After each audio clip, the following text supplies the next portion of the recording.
Today we want to take a closer look at what actually happens if a 2026 F1 car follows another one.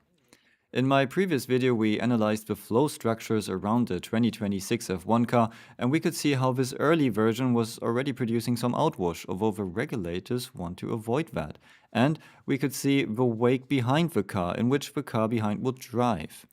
So what happens if there is another car following with a gap of 10 meters? We will find out more in this video.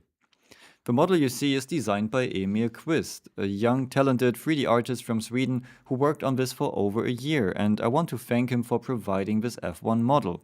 So check out his work with the links below. First, let's explain the background of this. The problem of open-wheel race cars is always the front wheel wake, so the turbulence is coming from the rotating, uncovered front wheels.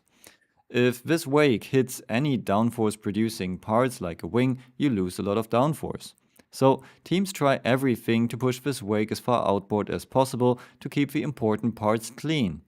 They did this with the bargeboard area, and since 2022 with the outer floor strake and large side pods. What happens on a car with a lot of outwash is that wings and floor see clean air, which they push up, and the front wheel wake closes in behind the car, leaving a car behind in dirty air. Which means it loses lots of downforce, it's sliding around, destroys its tires, and cannot follow. Because of that, we see less overtakes and less interesting races. So the regulators try to force teams to produce an in-washing car with every regulation change. The idea is that the dirty air hits the rear wing, is being pushed up, and clean air closes in behind the car. So the following car doesn't lose as much downforce, can get closer, and finally overtake. The concept behind the 2022 regulations, which were written by Ross Braun and his team, was to generate most downforce with the floor, which is less sensitive to dirty air than wings. That worked pretty well and cars could follow each other more easily, but over the years teams found more and more ways to increase outwash again. And now we have the 2026 regulations coming up. We go back to a flat floor, rely more on wings again, and have an in-washing floorboard behind the front wheels.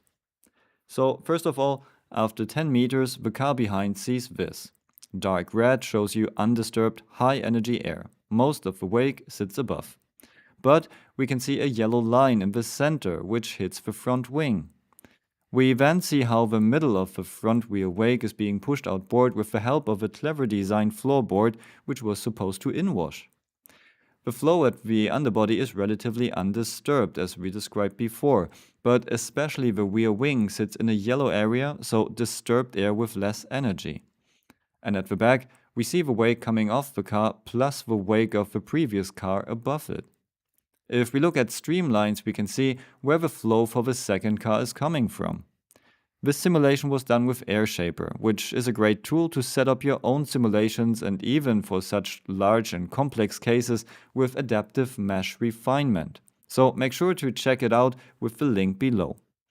So we see that to some extent the plan of the regulators works. So dirty air is being pushed above the following car, and clean air is closing in and hitting the front wing of the car behind. But if we take a closer look at surface pressure, we see the front wing is losing quite some downforce, as it's not as blue as the first car. Like we could see earlier, the floor is not affected much, but also the rear wing loses quite some downforce as it's running in dirtier air, and we see that flow on the underside separates earlier. If we look at the path of the low energy air in 3D, we understand that even better. We see how the clean air is closing in for the second car, but the center of the front wing and the whole car behind the front axle is covered in air with less energy.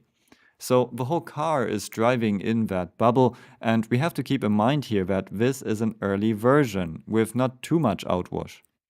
As we said before, the front wheel wake sits dangerously close to the rear wing, and teams will try everything they can to increase outwash.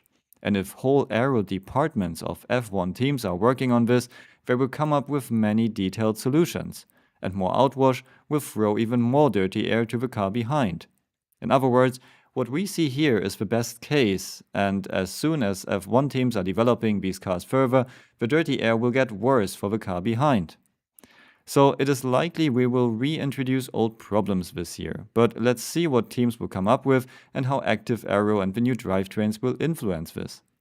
Let me know your thoughts in the comments below, check out my other videos for more, and join the channel for early access and more videos like this. See you at the next one.